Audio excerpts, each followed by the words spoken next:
In this video, I will show you how to withdraw your funds from Bebop Trader. So, the first thing that you need to do is to sign in to your account as you from here. After that, you need to click on Verify Now. After you verify your account, now you need to actually have two things. So you must first close all trades, submit your request to the operations team.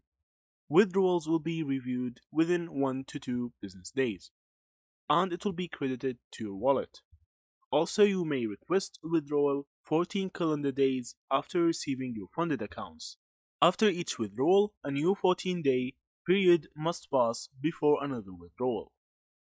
After that, on this menu on VPOP Trader, you need to click on Funds section on the left. After that, you need to click on Withdraw Funds.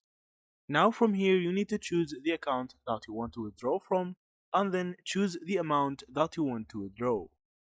Then you need to click on Submit, and as we already said, it will be processed in 1 to 2 business days. So that's it, thank you for watching and see you in the next videos.